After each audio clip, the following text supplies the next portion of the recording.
네, 안녕하세요. 네, SAP 이러닝 서비스를 담당하고 있는 조병천입니다. 여러분들 SAP에 관심이 있는 분들을 위해서 좀 준비를 해봤습니다. 일반적으로 SAP 처음에 이렇게 접근하면 되게 어렵게 느끼시는 분들이 굉장히 많더라고요. 그래서 이 부분들을 어떻게 좀 쉽게 풀어낼 수 있을까 저도 참 고민을 많이 해봤는데요. 그러다가 잘 좀 생각을 해보니까 이 부분들을 강의하시는 강사분들과 함께 얘기를 해보면 어떨까라는 생각이 들어서 오늘 정말 어렵게 오늘 강사분들을 한번 모셔봤습니다. 네, 안녕하세요. 안녕하세요. SAP 코리아 에듀케이션의 이종현입니다. 웅진의 관리회계 컨설턴트 유진수입니다. 웅진의 MM 컨설턴트 우성훈입니다. 웅진에서 생산관리 컨설턴트를 담당하고 있는 김민구입니다. 웅진에서 영업관리 컨설턴트를 맡고 있는 이상열입니다. 네, 반갑습니다. 정말 지금 프로젝트 현장에서 뛰고 있느냐고 너무 바쁘신데도 불구하고 오늘 요청에 이렇게 오셔서 제가 너무 마음이 흐뭇합니다. 오늘 뭐 처음 뵈신 분들도 계시고 이미 이제 프로젝트 때문에 촬영 오느냐고 하셨던 분들 계시는데 지난번에 오셔가지고 한번 인트로 촬영을 하셨잖아요. 예. 어떠세요? 일단 저희가 뭐 이렇게 현장에서 앞에 서서 강의나 뭐 이런 발표만 했지 진짜 카메라 앞에서 한 적이 없어서 네. 처음에 카메라를 쳐다보고 한다는 게 너무 힘들었어요. 아, 근데 그래요? 이제 네. 지금은 뭐 시간이 한 30분 정도 지나니까 네. 똑같이 이렇게 할 수 있게 돼서 좀 풀리셨군요. 예, 그렇죠. 보통 이제 SAP 하면은 일반적으로 어떤 툴을 다룬다, 어떤 뭐 소프트웨어를 다룬다 그러면 뭐 학원이나 아니면은 뭐 조금 자기가 좀 실력 있으면 독학을 해서 공부를 해가지고 그 프로그램을 잘 활용하는 이런 쪽으로 가는데 SAP만큼은 서티 시험이 있을 정도로 되게 어렵게 느껴지는 경우가 있어요. 자, 강사님들 생각하기에는 SAP가 사실 처음에 강사님들도 뭐 처음부터 잘하신 건 아니었잖아요. 근데 지금은 정말 SAP 뭐 툴이다 그러면 내 것처럼 정말 잘하시는데 SAP 이렇게 하면 좀 쉽게 접근할 수 있지 않겠나 나름대로 노하우가 있다면 좀 한번 어느 분이 설명을 좀 해주시겠습니까? 근데 SAP가 SAP 시스템이잖아요. 네. 시스템인데 그 옛날에는 개발자가 아니면 시스템을 구현할 수가 없었어요. 네. 네. 근데 SAP가 등장함으로 인해서 개발자가 아니라도 시스템을 구현할 수 있고 업무 프로세스만 알면 구현할 수 있는 구조가 된 겁니다. 네. 그래서 업무를 잘하는 사람들이 SAP를 잘합니다. 근데 어렵게 느끼는 거는 뭐냐면 일단 많은 기능이 포함되다 보니까 그 화면에 그 필드들이 굉장히 많아서 이거 다 어떻게 넣지? 이런 것 때문에 어려운 거예요. 근데 엔드 유저들은 어렵지 않아요. 엔드 유저들은 그 쓰기로 정해진 것을 딱 집어넣기 때문에 여기서 엔드 유저라면 이제 실제로 사용하는 실제로. 사람들을 말하는 거죠. 네. 그래서 어렵다라고 하는데 쉽게 접근하는 방법은 프로토타이핑 하는 것처럼 접근하면 될 것 같아요. 가장 쉬운 프로세스를 한번 쫙 흘려보고 전체적으로 한번 생각해보고 그 다음에 좀 확산해 가는 거죠. 그래서 그걸 이제 프로토타이핑 방법이라고 하죠. 그래서 프로토타이핑으로 시작을 하면 많이 도움이 될 것 같다. 그리고 예를 들어서 회사에 보면 회사는 단순합니다. 그 물건을 만들어 가지고 사서 만들어서 팔아서 수익을 창출하는 거죠. 근데 그 과정에서 다 회계 분계가 이루어지게 되는데 그 개념만 딱 알면 처음에 접근하기가 쉬울 거라고 생각을 합니다. 그래서 가장 단순한 프로세스를 한번 경험을 함으로써 그게 이제 체득이 되면 그 다음에 좀 더 복잡한 거, 좀 더 인더스트리별로 다른 거 이런 거 접근하면 쉽게 접근할 수 있을 거라고 생각합니다. 이게 보통 SAP 하면은 아마 모르시는 분 그럴 거예요. 조금이라도 관심이 있으셨던 분이라면 무슨 강사 이렇게 많지? 그리고 아까 뭐 얘기하는데 어떤 부분에 뭐 이제 컨설턴트라고 이렇게 얘기를 하는데 보통 이제 SAP 하면 대표적인 코어가 있잖아요. 뭐 5개 코어에서 FI, CO, PP, SD, MM 이렇게 있는데 그 차이점이 뭔지 각자 자기 전문 그 모듈에 대해서 한번 얘기를 좀 해주시겠어요? 네. SD부터 할까요? 네. SD 모듈이라고 하면 저희가 일반적으로 제품을 만들잖아요. 네. 뭐 공장에서 이제 제품을 만들 수도 있고 아니면 일반 유통회사라면 물건을 사다 팔 수도 있는데 그 물건을 사왔을 때 고객한테 물건을 판다. 그럼 어떻게 팔 것이냐 이런 전략이라든지 나는 물건을 얼마만큼 팔겠다 이런 판매 계획도 세우고 그리고 고객으로부터 주문이 오면 주문을 받아서 우리는 이걸 뭐 재고가 있는지 없는지 이런 것도 체크하면서 물류센터에 출하 요청도 하고 고객한테 최종적으로 물건이 갔을 때 뭐 대금 청구를 해서 돈을 받는 세운계사를 보통 발행한다 이렇게 얘기를 하는데 이러한 전체적인 모듈을 관리하는 업무를 관리하는 게 영업 모듈이라고 이제 말씀드릴 수 있겠습니다. 네. 네. 예, 생산 관리 쪽에서 말씀드리면 PP죠. 예, PP죠. 네. 예. 그러니까 영업 쪽에서 이제 판매 계획을 수립을 하면 그 판매 계획에 따라서 이제 생산 계획을 수립을 하게 되는데 거기서 많이 싸워요, 영업이랑. 어떤 이제 뭐 다 일부는 아니지만 판매 계획을 수립하지 않고 나는 영업만 할 거야라는 이제 직원들도 많거든요. 여기서 말씀 잘 하셔야 됩니다. 전국에 있는 영업사원들한테 하실 수도 있습니다. 그렇죠. 예. 이제 그 뭐 목숨 각오하고 일단 영업은 늘 판매 계획을 세우고 싶어합니다. 네. 예. 세우세요. 나좀 잘해. 좀 하자고. 오케이. 그러면 이제 그 판매 계획을 수립한 거 가지고 생산 계획을 수립을 해요. 근데 그 생산 계획을 수립하는 과정에서 SAP가 가장 자랑하는 MRP라는 게 있거든요. MRP 엔진을 돌려서 엔진을 돌리면 그러니까 자체 생산하는 품목은 저희가 생산 작업 지시 형태로 떨어지고 그리고 거기에 소요되는 원자재, 뭐 부자재, 포장재 이런 거는 이제 MM 쪽으로 전달이 돼서 구매 계획을 수립하게 되는데 이제 저희 쪽 측면에서 본다라고 하면 이제 구매 쪽에서 구매를 해서 회사의 공장으로 그 원자재 창고에 그 입고가 되면 그 입고된 원자재를 이용해서 조립이라든지 또 뭐 가공이라든지 그걸 통해서 이제 완제품을 만들죠. 완제품 만들어서 창고에 딱 넣어 놓으면 영업 쪽에서는 판매 계획을 수립했으니까 그 수립된 판매 계획은 예를 들어서 포캐스팅 가능성이 커요. 이렇게 예측 뭐 재고 생산 개념으로 본다라고 하면 실제적으로 실제 주문이 들어오면 그 창고에 있는 재고를 딱 집어다가 뭐 우리는 이제 피킹이라는 말을 쓰는데 그 피킹을 해서 실제 고객한테 전달하는 그 과정인데 그 과정 속에 PP는 딱 중간에 있어요. 그래서 영업에서 막 흔들면 우리도 흔들고 여기도 흔들려요. 여기서 잘하죠. 제조회사의 중심은 PP죠. 그렇죠. 네. 저희가 이제 제조회사가 아닌 회사가 더 많아요. 예, 그렇게 되면 예, 그렇죠. 판매만 하는 회사도 있으니까. 예. 예, 그러면 이제 MM으로 한번 넘어가 네. 보죠. 예. 일반적으로 우리가 뭐 기업에서 구매를 한다 뭐 이런 부분들 제가 이제 말씀을 드릴 건 MM 모듈인데 기업에서 구매 행위를 한다라는 게 모두 다 포함되는 그리고 물건을 관리한다라는 게 모두 다 포함되는 그런 전체적인 모듈의 개념이라고 보시면 됩니다. 뭐 정확히 말씀을 드리면 아까 여기 앞에 뭐 PP 컨설턴트나 SE 컨설턴트 분께서 말씀을 해주셨는데 뭐 실제로 판매 계획이 있고 또 생산 계획이 있어서 실제로 그거에 따라서 생산이 이루어지고 판매가 나갈 거다라고 하면 그러면은 그거를 판매하고 생산하려면 그거를 만들 원자재 같은 것들을 사와야 되잖아요. 네. 그런 사오는 주 모듈이라고 보시면 됩니다. 그거를 사와서 사온 거 가지고 재고 관리하고 PP가 얼마나 많이 썼니 하고 닭달도 좀 하고 그만 좀 써라 닭달도 좀 하고 그리고 판매 계획할 때 똑바로 세워라 라고 이제 막 욕도 하고 이러면서 이제 뭐 전체적으로 물류를 관리한다고 보시면 되겠습니다. 파워가 제일 센 건가요? 그렇죠. 일반 기업에서 구매 부서의 힘은 뭐 상상을 초월하죠. 그렇죠. 예. 네, 이제 그런 부분들이 있다 보니까 그렇게 된 것들이 이제 다 원가에 이제 구매된 것들이 생산하면서 그게 이제 판매되고 그게 다 이제 나중에는 원가로 갈 수 있게끔 이제 도움을 주는 모듈이라고 보시면 되겠습니다. 아, 그렇군요. 그래도 이 회계가 제대로 안 돌아가면 그것도 좀 문제가 되겠죠? 네, 우리 CEO 강사님께서 한번 또. 네, 관리회계 모듈은 SAP에서는 CO라고 하는데요. 코스트의 약자는 아니고 컨트롤링의 약자입니다.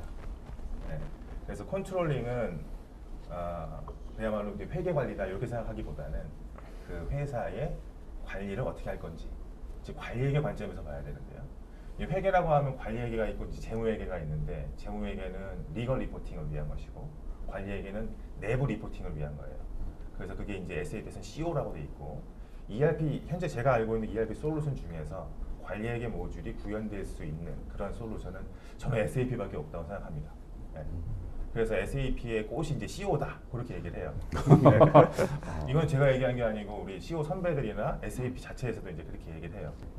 진짜 그 CEO 얘기를 저도 SAP에서 근무를 하다가 CEO가 꽃이라는 얘기 진짜 많이 들었어요. 그러니까 네. 뭐 다른 분들은 동의를 하실지는 모르겠지만 깡패. CO가 안 된다고 CO가 이거 안 돼라고 하면은 저희 다 그거 취소해야 돼요. 네.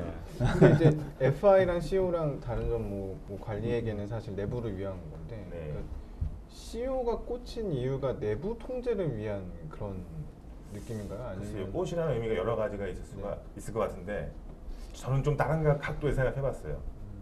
여기 PP가 뿌리고요. 아, 오. 네.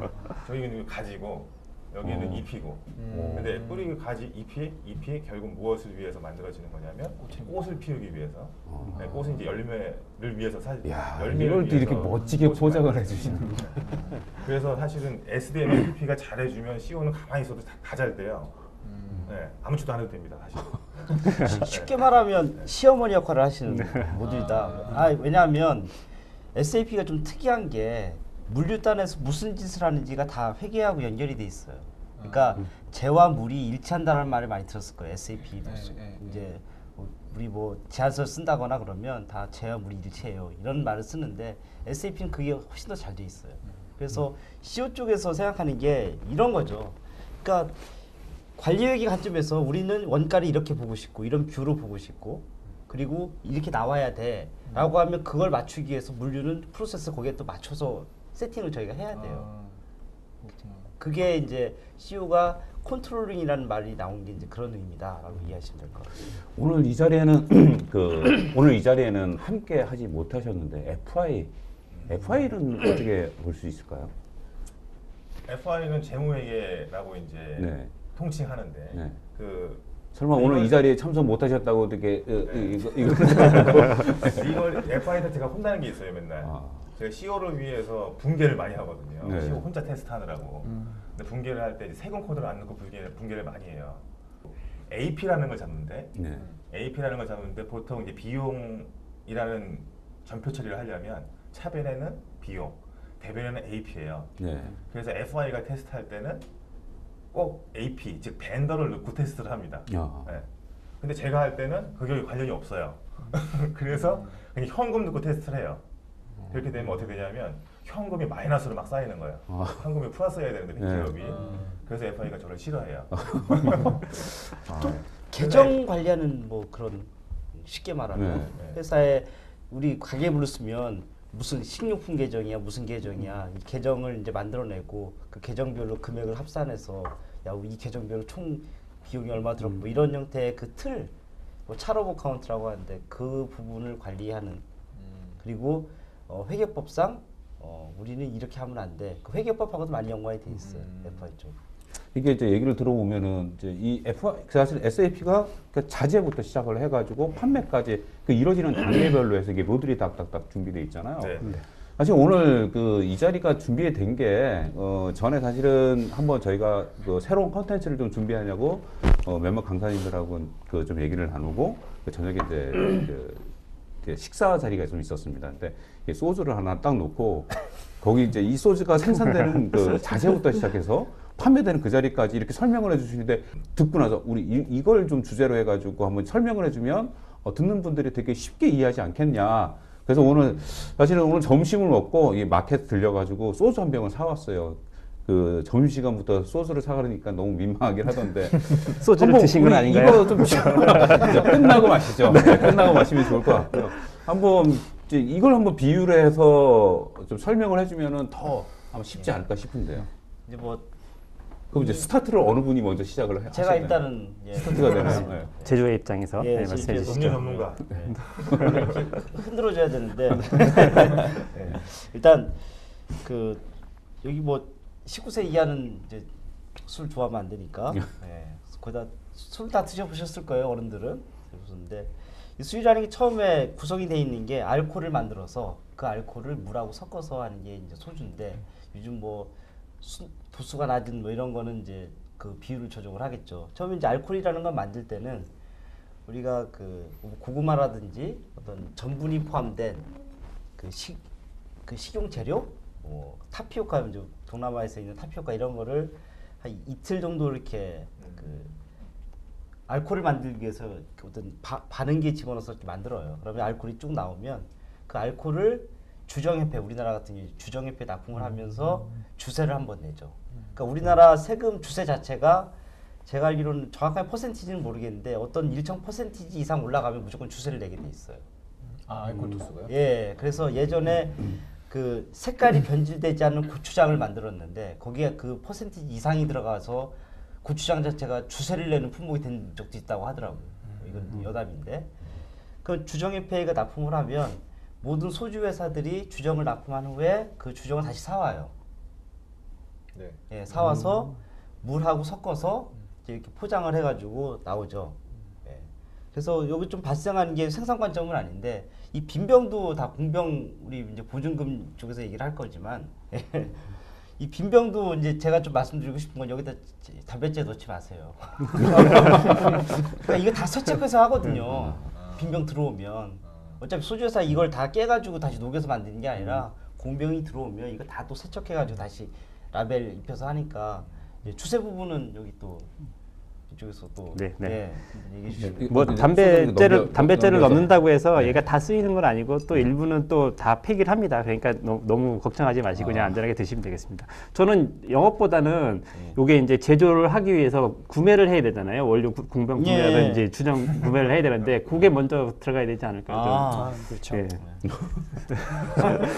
네, 오늘 많이 넘겨봅니다. 이게 되게 많이 넘어왔네요.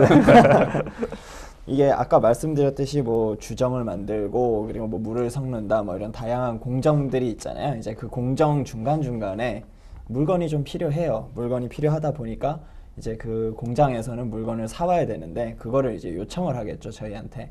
이제 요청을 하면 예를 들어서 이제 PP 모듈에서 난 주정을 만들기 위해서 전분이 필요해 라고 요청을 할 수가 있고 또는 실제로 지금 공장 내에 있는 재고를 갖다가 쓸 수도 있는 거고 이제 그거를 전반적으로 관리를 해서 지금 요거 재고 있으니까 요만큼은 써 이만큼은 내가 구매해 줄게 이런 거를 결정을 하고 구매해 와서 요 주정을 만들 수 있게 해주고 그러면 주정을 마찬가지로 또 공정을 태워서 주정을 만들겠죠.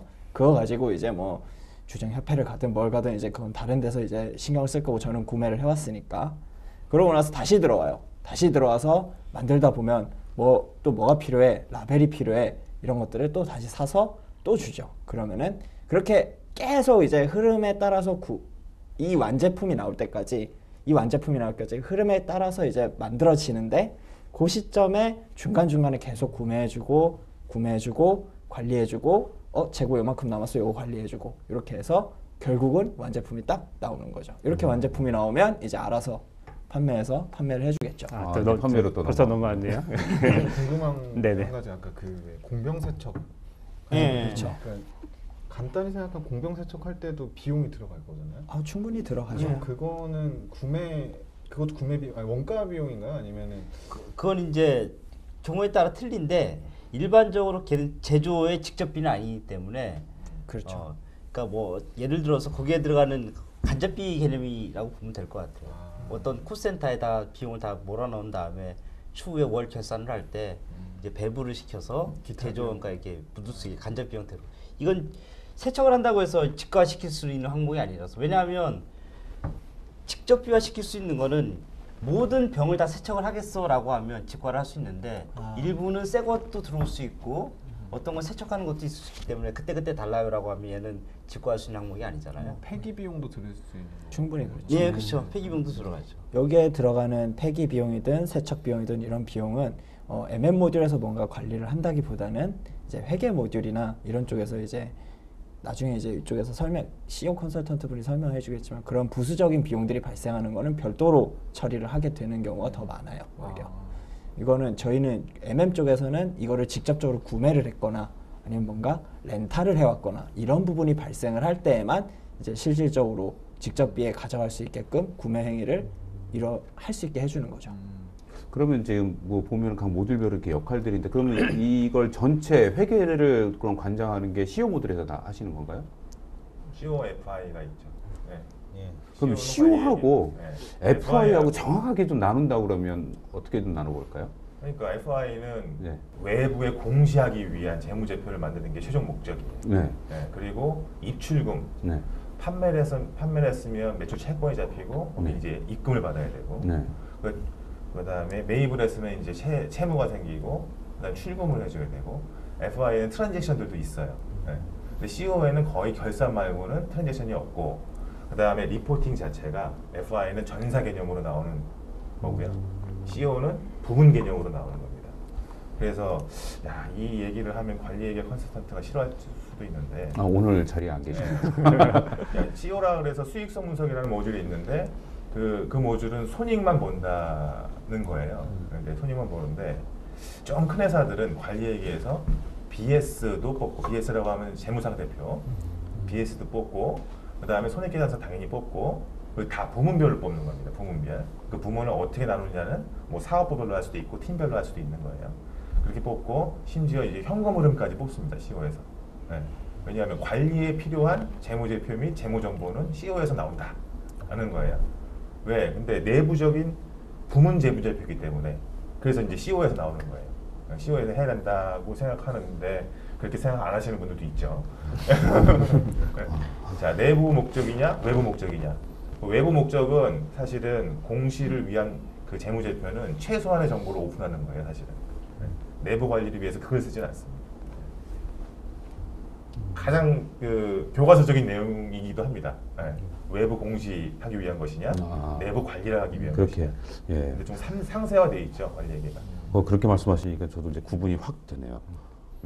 제가 이거를 이제 준비하면서 그 인터넷에서 많이 좀 찾아봤어요. 그 SAP에 대해서 사람들이 궁금해하는 거나, 그다음에 뭐 누가 이제 블로그에 써놓은 거나 이렇게 보면, 사실은 지금 뭐 저희 이제 강사분들이고, 물론 그러니까 프로젝트 들어가 있어서 뭐 그 SAP 플랫폼을 이제 뭐 세팅을 하고, 그거 뭐 가르치기도 하지만, 또 따로 이제 이러닝 교육이든 아니면 오프라인 교육이든 이제 오시는 분들이 되게 많잖아요. 그러니까 SAP를 배워서 뭔가 내가 이제 그 관련된 이제 직업이라든지 직종을 이제 구하는 그런 사람들 그 있고, 또는 회사에서 뭐 SAP를 이제 도입하면서 배워야 돼서 오시는 분들이 있는데, 그 전에 보면은 이제 SAP를 어떤 직업적으로 좀 가지고 싶기는 한데, 뭐 주변에 보니까 이걸 배우고 뭐 어떤 회사에 이제 SAP 플랫폼을 이제 쓰고 있는 회사에 들어가면 취업하기도 쉽고 뭐 여러 가지 좋은 부분들이 있다.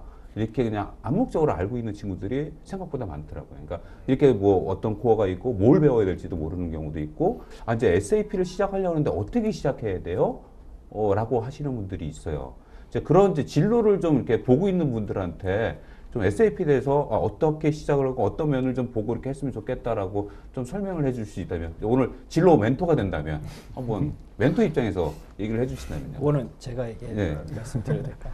저는 이제 학생 때부터 SAP를 배우고 이제 실전에 나온 케이스인데, 흔히 지금 이 이러닝에 대해서 이제 듣게 되실 분이 대다수가 기업에서 업무에 종사하시는 분이 대다수가 될 텐데, 요 근래에는 학생들도 SAP라는 걸 접하고 공부할 수 있는 환경이 굉장히 많이 구축이 됐어요. 정부에서 지원 사업도 굉장히 많이 하고 있고, 학교에서 그거에 대한 강의를 하는 곳도 이제 굉장히 많아지고 있어요. 몇몇 대학교들도 이제 그런 강의들을 하고 있고, 네. 이제 그런 것들은 실제로 서칭을 해보시면 이제 쉽게 접해서 강의를 수강하고 그거에 대해서 서티까지 진행할 수 있는 그런 기반들은 이미 다 토대가 다 마련이 돼 있어서 처음 접하시는 분들이 어떻게 해야 된다, 뭘 해야 된다라는 거는 간단한 서칭으로도 충분히 하실 수가 있는데, SAP라는 것 자체를 쉽게 접한다 이런 개념으로 보자면, 내가 이거를 시스템을 한다 이런 개념으로 보는 게 아니라, 이 SAP라는 게 만들어질 때 모토가 됐던 게 뭔지를 보는 게 가장 중요해요. SAP가 이 시스템을 구현할 때 가장 먼저 봤던 건 ERP라는 이론이라는 거죠. 이 ERP라는 이론이 뭔지 이해를 한 다음에 SAP를 접하면, 내가 굳이 시스템을 한다라기보단 이 이론에 맞춰서 회사가 어떻게 돌아가는 거를 배운다라는 개념으로 공부를 하시면은 쉽게 이거를 받아들이시면서 공부를 하실 수가 있고, 서티도 최종적으로 도달하실 수가 있고요. 그 서티를 이제 취득을 함으로써 뭐 SAP를 다루는 회사에 가서 이제 취업 진로를 이제 충분히 진행을 하셔도 되고, 저희처럼 이제 SAP 컨설팅이나 또는 교육 이런 쪽으로 진행을 하셔도 충분히 가망성이 있다고 봅니다. 네, 이상 MM 강사 MM 모델입니다. MM. 예. 저 그 궁금한 게 하나 있는데, 저는 이제 교육 쪽 사업을 하고 있으니까 SAP 교육 사업 공부했으니까, 네. 그 대학생들 교육을 진행할 때 지문을 되게 많이 받아요. 네. 왜냐면 이제 저희가 오프닝을 할 때 예를 들면 SAP를 배우려고 하는 전 문과예요. 저도 문과입니다. 네, 문과예요. 뭐 그래서 SAP는 소프트웨어잖아요. 그렇죠. 소프트웨어를 잘 따라갈 수 있을까 첫 번째. 그리고 이제 그런 강사분들만 이런 얘기를 해주실 거예요. SAP는 비즈니스하고 비즈니스 프로세스하고 IT하고 접목되어 있는 시스템이다 이런 얘기 해주시잖아요. 가끔. 그렇죠. 보시면. 그러면 이제 다음에 나오는 질문이 그러면 비즈니스 프로세스가 중요해요? 아니면 컨피규레이션 같은 IT 스킬이 더 중요해요? 이런 얘기가 나오거든요. 근데 저도 이제 그런 게 되게 궁금해가지고 어떤 게 더 중요할까요? 비즈니스 프로세스가 중요하죠. 예. 그럼 이거는 다 아마 한 마디씩 하실 수 있는 저게 될 예. 거예요. 그래서 제가 예, 먼저 말씀드리면 말씀해 뭐 저기 MM 컨설턴트 분들이 잘 MM 컨설턴트 분이 잘 말씀해 주셨지만 지금은 예전보다는 그 SAP라는 거에 접근하거나 이렇게 컨택하는 게 예전보다는 환경이 많이 좋아졌어요. 그리고 쉽게 찾아볼 수도 있고 자료도 많고. 근데 저희가 시작할 때는 SAP라는 게 접근하는 자체가 보통 회사에서 프로젝트를 한다거나 아니면 뭐 내가 알아서 직접 교육을 참여한다거나 이런 방법밖에 없었던 것 같아요. 저도 시작할 때 뭐 SAP로 시작한 게 아니라 기존의 다른 회사의 그 레가시부터 시작을 했으니까 그리고 회사에서 SAP 프로젝트를 하면서 SAP라는 거를 이제 접근해서 지금까지 이제 SAP 분야에서 일을 하고 있는데 그처럼 이제 아무래도 일반 대중들이나 학생분들이 그냥 SAP 시스템에서 접근해서 이거를 배워야겠다 이런 거는 조금 사실상 어렵지 않나라는 게 좀 개인적인 생각이지만 또 뭐 자료나 이런 거를 많으니까 뭐 접근하기 어렵지 않을 것 같고요. 말씀하신 뭐 프로세스가 중요하느냐 시스템이 중요하냐 이거는 저도 사실 IT 비전공자예요. 전공으로 따지면 비전공자인데 SAP 시스템을 하다 보니까 이 IT적인 것보다는 약간 비즈니스 프로세스적인 거를 많이 경험하고 아는 게 조금 더 중요하지 않나. 예. 그래야 이 시스템에 접근하는 것도 좀 쉽지 않나라는 생각을 합니다. SAP ERP 측면에서 본다면요. 네네. 그리고 SAP라는 것 자체가 그 베스트 프랙티스가 어느 정도 녹아져 있어요. 그 말 뜻은 SAP는 단순히 어떤 프로그램이라는 게 아니라 어떤 프로세스 기반 하에 만들어졌다라고 보시면 될 것 같은데 전 프로젝트를 하면서 가장 그 힘든 프로젝트가 이런 거예요. 그냥 현재 있는 거를 시스템에 담아주세요. 이렇게 되면 그 시스템은 나중에 되면 오래 못 쓰는 시스템이 되거든요. 즉 프로세스를 어느 정도 정리를 하고 좀 효율적인 기반의 프로세스를 딱 만들어 놓으면 그걸 가지고 시스템을 다 구축을 하면 훨씬 더 속도가 빨라진다는 거죠. 시스템의 프로세스를 처리하는 속도가. 제가 보는 관점은 SAP를 단지 그냥 컨설턴트가 시스템을 만지는 어떤 엔지니어가 아니라 실제적으로 비즈니스를 이노베이션 할 수 있는 그런 컨설턴트라고 생각을 했으면 좋겠어요. 제가 보는 관점 그렇습니다.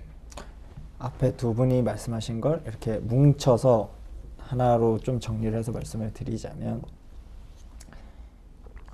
흔히들 이제 SAP 시스템을 이제 구축을 한다고 할 때 프로젝트를 열면서 기업이 프로젝트를 오픈하면서 이제 인력들을 수급을 해서 프로젝트를 진행을 하는데 엄밀히 말하면은 그 시스템이 중요하냐 프로세스가 중요하냐라고 했을 요거를 봤을 때는 그거를 담당하시는 분을 서로 뽑아요. 따로 뽑아요.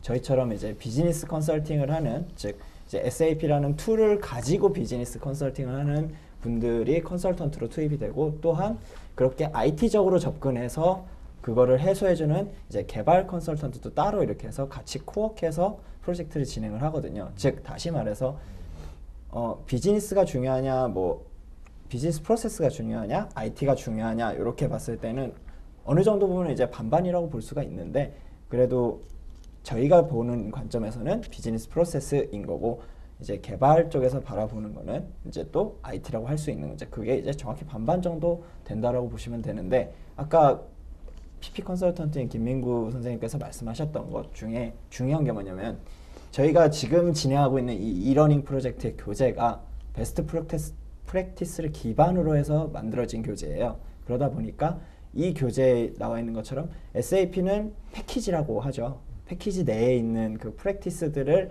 연습을 하면서 그 프랙티스에 가장 가깝게 저희가 컨설팅을 한다고 보시면 되는 겁니다. 그래서 저희는 프로세스가 중요하다라고 말씀을 드리는 거고요. 다 얘기를 해야 되는 모양이네요. 아니 뭐 그게 아니죠. 하시고 뭉뚱그려서 다 이제 또 말씀을 하시죠. 결론을 내주셨네요. 꼭 얘기를 안 결론을. 하셔도. 교재에 대해서 얘기를 해도 되나요?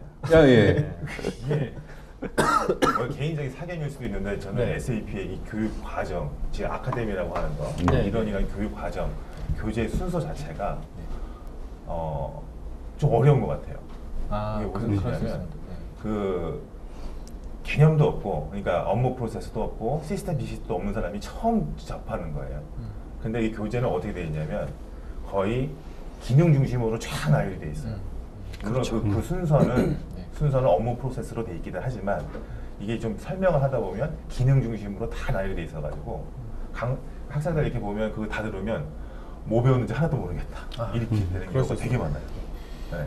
그 이제 저는 사실 이제 뭐 여기 전문가라고 하기엔 좀 뭐가 좀 교육 전문가니까 이제 제가 이제 저희 머티리얼을 좀 보면 교육을 전공한 사람이 만든 것 같지는 않아요. 그러니까 보면 이렇게 아무래도 펑션 말씀하셨던 것처럼 기능 위주로 나열이 되어 있고 이제 흔히 말하는 교육공학적으로 뭔가 학습자들이 차근차근 레벨화돼서 이렇게 나눠져 있는 것 같지는 않거든요. 이제 SAP 교육 사업을 할 때 제일 어려운 부분이 이제 HR하고 커뮤니케이션을 못하고 IT랑 직접 커뮤니케이션을 하는 부분이 약간 애곤이거든요. 왜냐면 네, IT, 그러니까 되게 특이한 게 SAP 교육 사업은 HR하고 커뮤니케이션 하는 게 아니라 IT 부서랑 그냥 커뮤니케이션을 해서 그렇죠. 프로덕이 들어가요. 그 이유가 저는 사실 이제 HR에서 뭐 8, 9년 그 정도 이제 그 현업으로 근무를 했었는데 저도 이제 처음 SAP에 접한 게 2007년 이때쯤이었거든요. 그때 KT 프로젝트 나오면서 이게 KT 뭐 이런 거 나와도 되나요? 상관없습니다. 하여간 뭐 공중파처럼 뭐 M 뭐 C 뭐 이럴 필요 없어요. 네. 얼마든지 그래요? 얘기하셔도 네. 돼요. 고민하고 있었습니다. 이거 기업명을 말해야 되나요? 꼭 문제가 되면 제가 삐 처리하면 되죠. 네.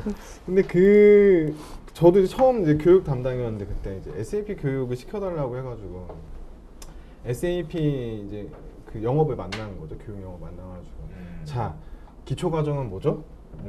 뭐 심화 과정은 뭐죠? 뭐 이제 일반적으로 교육에서는 뭐 파운데이션, 뭐 인터미디엇, 뭐 엑스퍼트 뭐 이렇게 올라가거든요. 그래서 차근차근 단계적으로 뭐 1년 플랜을 이렇게 잡고 이렇게 단계적으로 교육을 시켜요. 왜냐면 이 분기에는 뭐 초보자들 모시고 파운데이션을 하고 그 다음 분기에는 뭐 이걸 하고 인터미디엇을 하고 이렇게 나가는데 SAP는 딱 오늘 아카데미가 끝입니다. 이 얘기를 하시는 거죠. 그러면 이제 제가 예산을 집행할 방법이 없는데 어떡하죠? 요런 약간 복잡한 그런 것 때문에 교재도 그래서 똑같이 만들어진 것 같아요. 교재가 되게 재밌는 게 제가 아까 포트폴리오 매니지먼트 한다고 말씀드렸잖아요. 네. FI면 FI에 대한 이렇게 제가 방금 말씀드렸던 것처럼 파운데이션. 파운데이션 이런 게 없어요. 있기는 있는데 정말 이제 파운데이션을 배운다고 해서 내가 기초 역량을 획득했는데 또 그건 아니잖아요. 아시겠죠? 그렇죠. 아카데미를 전체를 다 들어야지만 이제 그게 최소한 SAP의 요 모듈 이해했다의 기초 지식을 함양한 정도의 수준이니까 되게 어렵게 되어 있는 거죠. 교재 입장에서 보면 이 아카데미 과정을 배운다는 것은 아무래도 컨설턴트로 가는 과정에 이렇게 기초 입문을 하는 과정이잖아요. 그렇죠. 근데 이제 저희도 웅진도 이제 교육 사업을 하고 있는데 이 과정들을 하고 있지만 그 사전에 보면 이 CMS 과정이라는 것도 또 별도로 있어요. 네, 네. 근데 이게 이제 교육 대상이 좀 다르긴 하지만 약간 어떤 전문가 과정이냐 아니면 기초 과정이냐 이런 거를 좀 따져온다면 그 CMS 과정, 그래서 전체 모듈을 한번 쭉 이 FI 모듈은 어떤 거다, SD 모듈은 어떤 거다 이런 거를 한번 쭉 오버뷰하게 보여주는 과정이 있어요. 그래서 그런 게 어떻게 보면 기초 과정이라고 볼 수 있고, 요거는 약간 전문가를 위한 그런 과정이라고 이제 좀 말씀드릴 수 있을 것 같아요. 네네. 저희도 지금 현재 이러닝 버전에는 이제 CMS 모듈이 있긴 하는데 이게 좀 잘못 알려져가지고 초보자가 먼저 봐야 될 것처럼 잘못 알려져가지고 저희가 조금 그건 아니지만 하여튼, 전문가분들이 전체를 좀 아우를 수 있는 그런 형태로 되어 있는데 지금 듣고 보니까 이걸 약간 부가적으로 처음에 뭐 예를 들어 FI 모듈이든 CO 모듈이든 처음 접하는 사람들이 먼저 그러니까 교재에 들어가기 전에 리뷰 살짝 이게 뭐다라고 설명을 우리 아까 소주라는 예를 드는 것처럼 이게 그림을 그려서 설명을 해주고 나서 그 다음에 이렇게 좀 시스템적으로 들어가면 훨씬 더 수월하지 않을까. 왜냐면 저도 사실은 지금 편집하는 입장에서 강사분들께서 막 녹화해서 이렇게 보내주시면 제가 편집을 하고 있잖아요. 그 예전에 제가 AFKN을 보고 있는 딱 그 느낌? AFKN을 여기 있는 분들 아시는 분들은 알겠지만 그 느낌이 좀 많이 들어요. 그러니까 제가 만약에 조금만 알고 지금처럼 조금만 듣고 나서 그걸 들으면 아 이게 그 아주 깊이는 몰라도 아 이게 어떤 거구나라는 건 정도는 충분히 알 수 있지 않았을까 이렇게 생각이 듭니다. SAP, 그러니까 이제 컨설턴트 같은 경우에는 뭐 각 기업에 해당하는 기업에 가서 이제 컨설팅도 하고 그렇게 하는데 그 몇몇 분들하고 얘기를 나누다 보니까 이제 뭐 국내에서 이제 지방에 뭐 그 해당 기업이 있어가지고 뭐 지방 출장도 오래 이렇게 가시는 것도 알고 있는데 해외 출장도 종종 다니세요? 어떻게 해외까지 이렇게 나가시죠? 여기 해외 출장 지금 해외 출장에서 프로젝트 하시는 분들이 계세요. 제 얘기를 말씀드리면 제가 한 2년 프로젝트를 했는데 그 회사 본사가 이제 국내에 있고 나머지 3개 그 법인 자체가 다 해외에 있었어요. 어떤 년은 아예 그냥 1년 내내 해외에 가 있는 경우도 있어요. 지금 우리나라도 글로벌 회사다 보니까 해외 법인이 있다라고 하면 해외 출장하는 기회가 되게 많아요. 그래서 이 직업을 꿈꾸는 사람이라고 하면 그런 것도 다 염두를 해야 되고, 그리고 SAP 컨설턴트가 이게 쉬운 직업은 아니에요. 진짜 공부도 되게 많이 해야 되고 매일매일 저는 공부를 한다고 생각을 해요. 예를 들어서 하나의 회사만 하는 게 아니라 여러 개 다양한 산업군의 회사를 하려면 그 회사에 대해서 알아봐야 되고 또 산업군의 특성도 알아야 되고 공부를 해야지만 고객한테 진정으로 최상의 프로세스라든지 퀄리티를 제공할 수가 있거든요. 그러니까 나름 공부도 많이 해야 되고 노력을 많이 해야 된다. 그런 것도 이 SAP에 관심이 있는 그런 사람이라고 하면 좀 염두를 해뒀으면 좋겠어요. 이거 주로 어느 나라 가보셨나요? 저는 동남아 전문입니다. 또 그렇게 되나요? 예, 제가 생산 쪽은 네. 공장 자체가 대부분 다 그 이제 후진국이나 저개발 국가에 많이 분포를 하다 보니까 그렇고, 뭐 MM이나 SD 같은 경우는 유럽이나 해외를 많이 가요. 판매법인 자체는 유럽이나 이제 미국에 많이 분포를 하니까.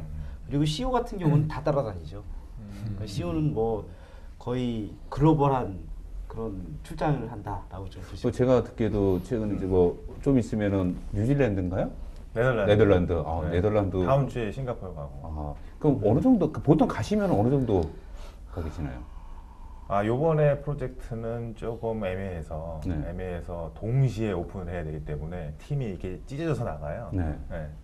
그래서 한 팀은 네덜란드 가고 한 팀은 싱가포르 가고 그다음에 저는 싱가포르이 좀 작기 때문에 싱가포르 잠깐 갔다 오고 네덜란드 또 가고 뭐 이렇게 되는데 보통은 이렇게는 안 합니다. 보통은 이제 해외 쪽 롤아웃 할 때 그냥 한 2, 3개월 정도 그냥 풀로 나갑니다. 근데 제가 해외 좀 많이 해봤는데 제가 한 16개국을 한 것 같아요. 16개국 정도 다녔던 것 같아요. 그래서 저는 미국, 그다음에 독일, 뭐 슬로바키아, 그다음에 동남아도 뭐 중국, 베트남, 뭐 싱가포르, 일본, 홍콩, 인도네시아 이런 데를 다 다녀봤거든요. 그래서 가서 프로젝트 할 때는 좋은 점도 있고 나쁜 점도 있는데 일단 좋은 점은 그 문화를 이제 경험할 수 있다는 거. 여행으로 가면 문화 경험을 잘 못해요 사실. 한 3, 4일만 있다가 돌아오니까. 근데 한 2, 3개월 계속 가고 긴 프로젝트는 제가 8개월 방글라데시도 가봤어요. 방글라데시에 8개월 있었어요. 8개월. 방글라데시의 문화를 경험하기는 여행으로는 거의 경험할 수가 없죠. 그래서 제가 안 가본 대륙이 남미, 아프리카, 중동 이 정도는 못 가본 것 같은데 아프리카를 빨리 가봐야 될 것 같아요. 아프리카 가면 이거 다 간 거 아니야? 아프리카 가면 위험할 수 있겠네. 근데 아프리카가 가능성이 있대. 예전에 어떤 특정 고객사에 그 진단 작업을 하기 위해서 좀 서칭을 많이 했어요. 그쪽에서 좀 의미 있는 데이터를 만들어 달라고 해서 그 의류를 이제 만드는 회사였는데 지금 의류 같은 경우는 동남아에 다 집중이 돼 있잖아요. 그 임금이 되게 싸니까. 그렇죠. 뭐 아프리카 이전하겠지.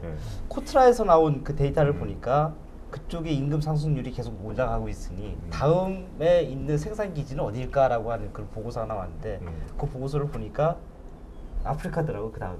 그 모로코라든가 또는 뭐 이집트 이쪽이 의류 회사가 되게 좋은 조건이 거기에 있는 그 아프리카 사람들이 그 옷에 패션에 대한 그 니즈가 되게 증가를 하고 있대요.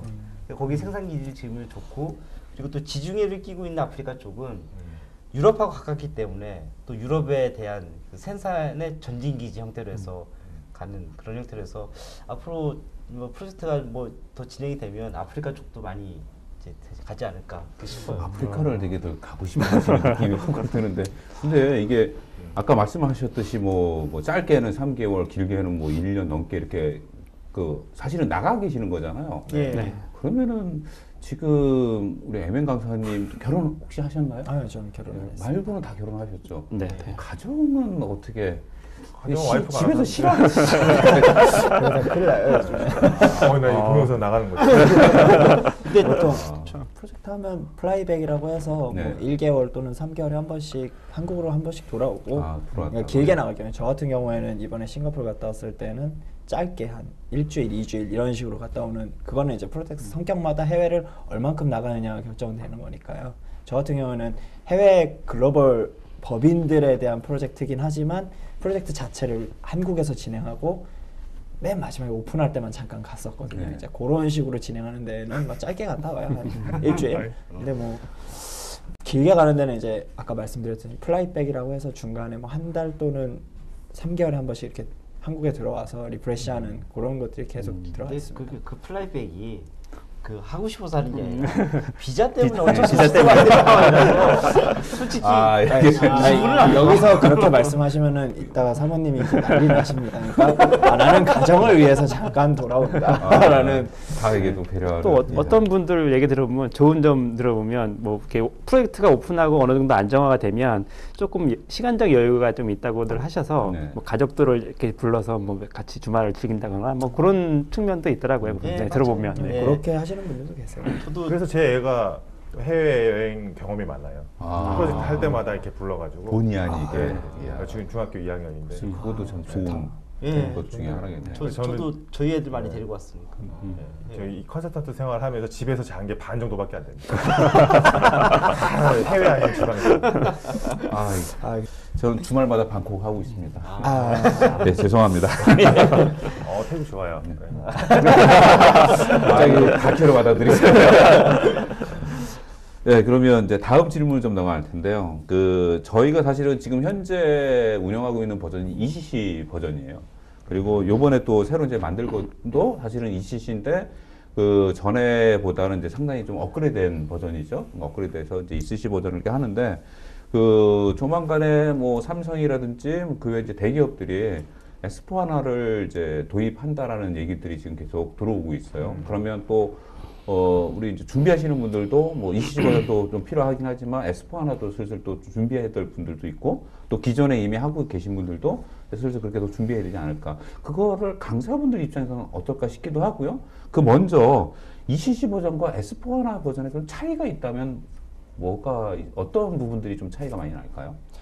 일단은 S4HANA라고 이제 전환이 됐다고 해서 이제 SAP가 새로운 이제 디지털 시대에 맞춰서 S4HANA라는 거를 출시를 하고 이제 그거에 대한 홍보를 많이 하고 있는 상황인데 일단 먼저 말씀을 드릴 게 한국에서 최초로 S4HANA를 ECC 버전에서 S4HANA로 컨버전을 한 게 저희 웅지인이 최초로 진행을 했어요. 진행할 때 제가 이제 컨설턴트로 참여를 해서 이제 컨버전을 진행을 했는데 ECC 버전과 S4HANA를 비교를 하자면 저희가 아까부터 계속 얘기했던 비즈니스 프로세스, 베스트 프랙티스는 그런 게 변하는 게 아니라 기술적인 측면에서 뭐 데이터베이스가 어떻게 된다, 뭐 조금 더 전문적으로 얘기를 하자면 무슨 시스템에 있는 데이터 테이블이 어떻게 구성이 된다 이런 것들이 변화를 하는 거고 속도가 더 개선이 된다 이런 부분들이 더 하는 거지 사용자가 쓰는 데 있어서 뭔가 완전히 다 바뀌어서 또는 배우시는 분들 입장에서 완전히 다 바뀌어서 이런 부분들을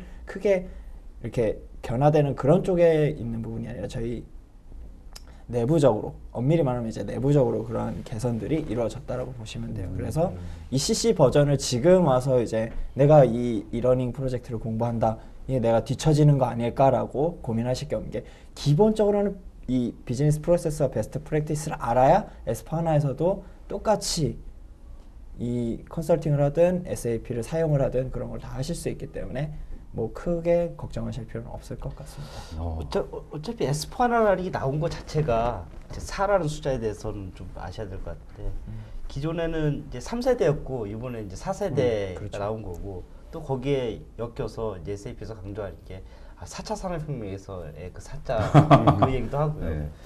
그리고 보면 쉽게 듣는 사람이 빨리 쉽게 이해하는 거는 기존의 하드디스크가 SSD로 바뀌었다라고 생각하시면 돼요. 네. 메모리 구조 이제 이런 하드웨어 아키텍처에서 본다라고 하면 그런 개념이고, 그리고 S4하나에서 주로 강조하는 것 자체가 뭐 4차 산업혁명이 되면서 디지털 이코노미가 됐다. 그러면 그 디지털 이코노미를 받아들일 수 있는, 예를 들어서 빅데이터라든지 뭐 IoT 이런 걸 받아들이려면 기존 플랫폼 자체가 바뀌어야 되거든요. 그러면 그걸 바뀔 수 있게 그걸 다 처리를 해줘야 되는데, 그러려면 SAP도 바뀌어야 되겠다 해서 그런 빅데이터라든지 IoT를 처리할 수 있게 내부적으로 데이터 처리 기술이라든지 이런 게 바뀌었다라고 이해하시면 될 것 같아요. 네, S4 하나까지 얘기가 나왔으면 그 다음에 연장선이 지금 또 SAP에서 얘기하는 거 있죠. 레오나르도는 네, 레오나르도. 또 어떻게 되나요? 오, 알겠어요. 네, 레오나르도는 사실 아까 김민구 차장님 거의 대부분 얘기해 주신 거예요. IoT, 빅데이터, 뭐 그다음에 저희가 가지고 있는 스마트 팩토리 기술, 블록체인, AI 뭐 이런 게 묶여 있는 건데 아마 더 잘 아실 거예요. 네. 그래서 이제 사실 SAP가 말하는 그 4차 산업혁명이라는 거는 뭐 실제로 디바이스나 머신단이 아니고요. 그 머신단을 움직이는 두뇌에 해당하는 소프트웨어에 대한 얘기인 거거든요. 그래서 일단 기본적으로 저희가 디지털 코어라고 말씀을 드리는데 S4하나가 디지털 코어가 돼요. 그래서 그 안에서 두뇌 역할을 하고 나머지 IoT, 블록체인, 뭐 빅데이터 이런 것들은 부수적으로 4차 산업혁명을 이끌어 나갈 수 있는 레오나르도 기술이다. 근데 이제 궁극적으로 SAP가 4차 산업혁명을 이끌어 나가는 원동력이 디지털 코어를 중심으로 나머지는 한꺼번에 감싼 완벽한 플랫폼을 갖춘다라고 생각을 해주시면 될 것 같습니다. 그 얘기를 하시더라고요. 네. 작년에 2017년도에 그 서울에서 포럼 할 때 그 SAP 그 사장님, 홍원주 사장님께서 하시는 말씀 중에 딱 하나가 그 레오나르도 설명을 하면서 Everything is connect, 네, 즉 맞습니다. 모든 걸 다 연결을 시킨다. 즉 그 연결할 수 있는 어떤 플랫폼 자체가 레오나르도다라고 이렇게 정의할 수 있다고. 그것도 하나 기반인가요? 하나 개발죠. 그러니까 인테그레이션이 이렇게 저도 이제 도표를 보면 그 팩토리에서 스마트 팩토리 얘기하잖아요. 머신 투 머신의 머신 레이어하고 그다음에 ERP부터 뭐 그 MES 땀부터 해가지고 예. 그 뭐 PCO부터 해가지고 쭉 다 위에 상향으로 인테그레이션이 이루어지고 예. 머신 레이어 다 이제 인테그레이션이 이루어진다고 하더라고요. 거기에 이제 플러스 이커머스까지 다 연결돼가지고 뭐 고객하고 그다음에 서플라이어들까지 저희 이제 아리바 같은 뭐 그런 걸로 다 연결이 한꺼번에 다 되어 있는 그런 기술로 구현이 된다고 합니다. 네. 그렇게 되면 결산도 자동화되려나요? 그게 아까 그 AI가 그런 얘기, 머신러닝 얘기가 그렇게 나오더라고요. 결산인지 잘 모르겠는데 뭐 예를 들면은 뭐 T코드 입력하는 거 정도는 그 머신러닝에서 그냥 자동으로 처리할 수 있게 만드는 게 목표라고 하더라고요. 그래서 사람의 손을 최대한 안 타고 자동화 이렇게 할 수 있는 게 자동화입니다. 말 잘하셔야 돼요. 그 사람의 손을 안 직업이 탄다는 없어질 수 거는 직업이 없어질 수 있다. 제가 전문가가 아니에요. 그래서 저는 이제 SAP 코리아에서 이제 그 가지고 있는 뭐랄까 그냥 마케팅 자료 이 정도 이해하고 있다고 보시면 돼요. 자, 오늘 이 자리는 SAP 코리아 대변인으로 오신 겁니다. 저는 러닝 전문가여서. 너무 기술적으로 그게 얘기해도 얘기 들어보니까 그걸 다 이제 이커머스 얘기도 나왔잖아요. 네, 예. 맞습니다. 그 1709 버전에서 그 이커머스가 네, 네. 일부 적용이 돼 있어요 네, 지금. 네. 그러니까 계속 지금 SAP가 보니까 버전이 올라가면서 그 레오나르도에 있는 그 기능들이 하나씩 이렇게 들어오는 상황이더라고요. 네, 네. 하나씩 그래서 머신러닝이라든지 뭐 AI 네. 이런 게 들어오고 뭐 빅데이터도 이제 지금은 따로 분리돼 있지만 추후에는 이제 지금 1709지만 뭐 18년대에 나오는 뭐는 또 이제 그 기술 일부가 좀 들어오고. 일부 이제 모듈 형식으로 해서 가서 계속 껴놓는 이런 그렇죠. 식으로 가고. 왜냐하면 하나라는 플랫폼 자체가 네. 되게 파워풀하다고 생각을 해요. 아까 말했듯이 디지털 코어 그 개념으로 얘기를 하는데, 야 나는 모든 걸 처리할 수 있는 능력이 돼. 그러니까 다 들어와도 난 다 처리할 거야. 그 개념으로 만들어놨기 때문에 기존에 막 외곽에 떨어져 있던 이론들 다 지금 안으로 끌어들이는 그런 것 같아요. 그러니까. 맞습니다. 그쵸? 네, 제가 이해하고 제가 이해하는 그 수준으로. 제가 웅진에서 S4하나 담당 그 프레젠테이션 많이 해서 어. 맨날 그 저한테 시키거든요. 오늘 센터에 앉길 잘하신 것 같은데요. 네, 알겠습니다. 그 다음에 이제 질문인데, 지금 SAP를 도입하고 있는 기업들을 보면 대부분 대기업들이 되게 많아요. 근데 그 요즘 제가 이제 교육을 하다 보니까 약간 이제 강소기업들에서도 이렇게 도입을 해서 쓰는 사례들이 종종 보이기는 하는데, 어떤가요, 지금? 퍼센테이지로 보면 일단 대기업이 가장 일단은 클 거고, 제가 볼 때. 네. 그 일반 강소기업들은 어느 정도 비율로 지금 도입해서 쓰고 있나요? 대기업은 제가 알기로 한 98% 정도? 뭐 그냥 공식적인 수치는 아니지만 그 정도 사용하고 있는 걸로 알고 있고요. 근데 강소기업은 사실 점유율이 솔직히 말씀드리면 높지는 않아요. 네. 대신에 저희가 바이 디자인이나 B1, 웅진에서도 하고 계신 B1 같은 경우가 이제 중소기업용으로 나온 약간 뭐라고 해야 되죠? 컴팩트 버전이라고 해야 되나요? 약간 라이트 덜 버전, 무거운 그런 라이트 버전을 시장에 조금 화두를 던지려고 노력하는 중이기는 해요. 이제 그거를 조금 더 좀 상세하게 얘기를 좀 해줄 수 있나? 뭐 이왕이면 여기서 이제 공표를 한 거 있으니까 모르는 기업이 너무 많을 테니까 우리도 SAP를 좀 도입은 하고 싶은데 너무 크고 너무 비싸서 쓸 수 있겠나? 그런 기업들이 많을 거라 생각을 하는데. 예. 지금 제가 하고 있는 컨설팅 하고 있는 회사가 강소기업입니다. 네. 그 매출 그렇죠. 규모를 보면 한 800억 정도 되는데 어딘지 혹시 공개하실 수 있나요? 나는 할 수 있는데 회사에서 좋아할지 모르겠네요. 아, 그래요? 일단은 공개하고 편집. 인텔리안이라는 회사인데 네. 이게 위성통신 그 기기를 만드는 회사예요. 네. 그래서 배에 들어가는 위성통신 기기를 만들어요. 네. 그래서 배에서 인터넷 할 수 있도록 하는 거예요. 네, 지금 사실 배에서 인터넷 못 해가지고 네. 맨날 뭐라 그러지, 밴드가 낮은 네. 진짜 필수적인 것만 통신을 했었거든요. 근데 배에서 이제 스마트폰을 쓸 수 있게끔 하는 거예요. 그래서 카니발 같은 그 크루즈선에서는 당연히 되게 필요한 거고, 거기 대용량의 그 안테나가 들어가는데 네. 그걸 만드는 회사인데 강소기업이에요. 그런데 이 회사가 글로벌 회사예요. 강소기업인데도 불구하고. 네. 그래서 제가 이제 해외 나가는 이유가 그 해외 법인이 그 정도 규모의 회사에서 해외 법인이 지금 6개가 됐어요. 네, 그래서 추가적으로 2개를 더 할 건데. 그럼 본사가 이제 한국에 있는 본사가 거고요? 한국이고 총 7개 회사가 됐거든요. 아주 훌륭한 회사네. 네. 그런데 요즘에 이제 시장의 흐름을 보면, 제 생각일지 모르겠지만 시장의 흐름을 보면 작은 회사들도 한국 시장에 머물러 있질 않아요. 해외로 많이 진출합니다. 왜냐하면 판로가 거기 많기 때문에. 특히 이 제품 같은 경우에는 선박에다 팔아야 되기 때문에 그 선박이 많은 회사, 노르웨이라든가 그 다음에 네덜란드라든가 이런 데 팔아야 되고, 그 다음에 통신사업자에다 팔아야 되기 때문에 위성을 가진 통신사업자를 팔아야 되는 거예요. 그러니까 한국에는 그게 많이 없죠. 근데 이제 시장도 보면 한국 시장을 보고서 처음에 기업을 시작하는 그런 회사가 있는 반면에 글로벌 시장을 보고서 진입하는 그런 회사들이 있단 말이에요. 근데 글로벌 회사들한테는, 글로벌을 보고서 나가는 회사들한테 SAP가 딱 맞는 시스템입니다. 예, 맞아요. 네. 왜냐하면 지금 보면 전 세계에 있는 법인들을 하나로 탁 묶어서 볼 수 있고, 통화도 통일해서 볼 수가 있어요. 통화도 통일했다는 게 통화를 전 세계 USD로 통화를 하고 자국 통화도 나오고, 그래서 멀티 커런시가 가능하다는 거는 정말로 굉장한 메리트거든요, SAP가. 근데 이게 B1으로는 안 되잖아요. 그렇죠. B1으로는 이게 안 되고 서버도 다 분리를 해야 되고, 그다음에 여러 통화가 안 돼. 그래서 강소기업들한테 제가 추천하고 싶은데, 이게 영업이 아닙니다. 추천하고 싶은 거는 작은 기업일수록 이걸 처음에 SAP ERP를 써서 시작을 하면 좀 더 확장할 수 있는 기회가 더 많아질 거다. 그리고 확장하는데 절대 무리가 없다. 그렇게 생각합니다. 그래서 그분들한테도 좀 B1이 아니라 A1을 좀 추천드리고 싶은 이유예요. 제가 이번에 몸으로 체득한 거예요. 이번에 프로젝트를 하면서. 그리고 강소기업 또는 소기업 또는 중기업 정도 되는 기업체의 가장 큰 문제점은 기본적으로 프로세스, 업무를 하는 그런 프로세스라든가 그거를 관리하는 관리 툴이라든가 이런 것들이 정비가 안 된 채 계속 회사가 운영되는 곳이 많아요.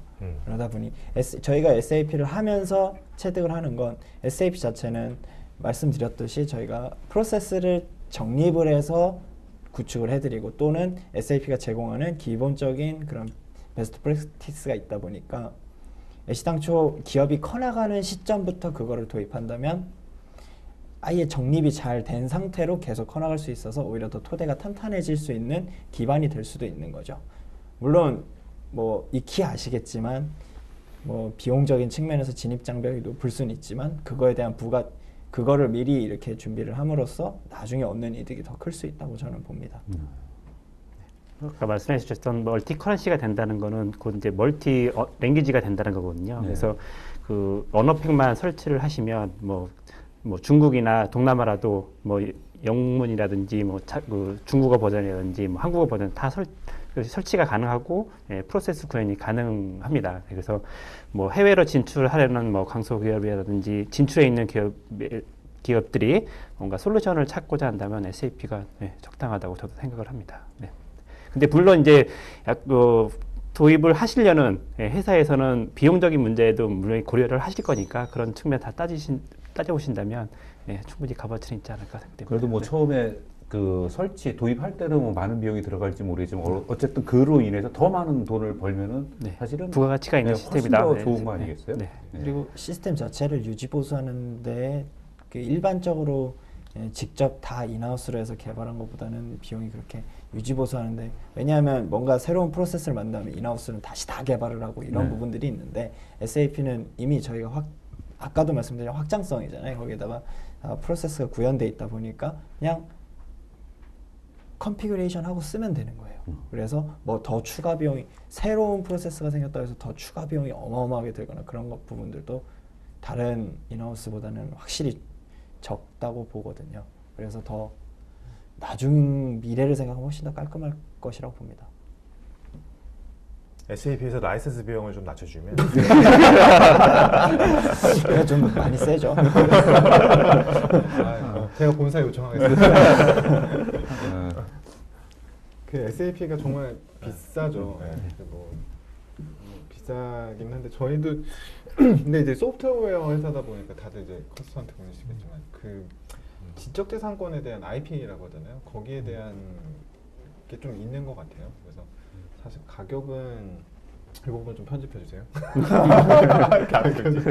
네, 저는 피기하시죠. 네, 저는 가격은 사실 그냥 개인적으로는 합당하다고 보거든요. 그냥 이제 뭐 SAP가 가지고 있는 R&D 투자 비용이라든가 뭐 거기에 들어갔던 기타 비용을 생각했을 때 과하지 않은 비용이라고 생각을 하고 그래 약간 한국의 라이센스 IP에 대한 인식 그리고 문화가 사실 약간 좀 서양하고는 갭이 있잖아요. 그런 부분에 대해서 생기는 문화적 차이가 아닐까 그렇게 생각을 합니다. 이제 당연히 원래는 글로벌린 당연히 지불해야 되는 비용인데 한국은 워낙 그런 문화가 이제 발달하지 않다 보니까 아까우신 거죠. 아깝게 생각하실 수도 있겠으나 그렇죠. 소프트웨어 공짜라고 생각하는데. 네, 그러니까 소프트웨어 당연히 이제 뭐 P2P 다운받도 많고 이 말을 아름답게 마무리하려면 우리가 보통 전자제품을 살 때 그냥 싼 거, 중 거 이렇게 안 사잖아요. 그렇죠. 가장 그 시점에 최신 제품을 사야 가장 튼튼하게 오래 쓰는 게 노하우라면 노하우인데 SAP도 그냥 그렇게 바라보면은 이 대화가 좀 마무리가 깔끔하지 않을까요? 그렇죠. 이렇게 잘 제가 포장해드렸습니다. 감사합니다. 예, 살았습니다. 근데 제가 저도 이제 고객사를 나가잖아요.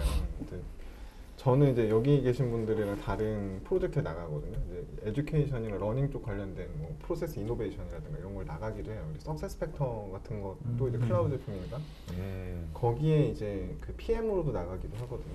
이제 제일 많이 듣는 얘기가 그 아까 말씀하셨던 그거예요. SAP는 너무 비싸가지고 우리가 니네들한테 얼마나 돈을 줬는데 뭐 그런 얘기 되게 많이 있고 그 얘기 한번 들은 적 있어요. 뭐 예를 들면 모 회사에서 야 우리는 전자레인지 하나를 만들어도 10년 동안 무상 보증을 해주는데 매일 프로젝트 끝나고 나가면 왜 무상 보증 안 해? 그러니까 뭐 컨피규레이션 변경됐다거나 혹은 뭐 새로 고쳐야 될 상황이 오면 왜 업그레이드 같은 거 다 돈 받고 하냐 뭐 이런 얘기도 많이 들어봤거든요.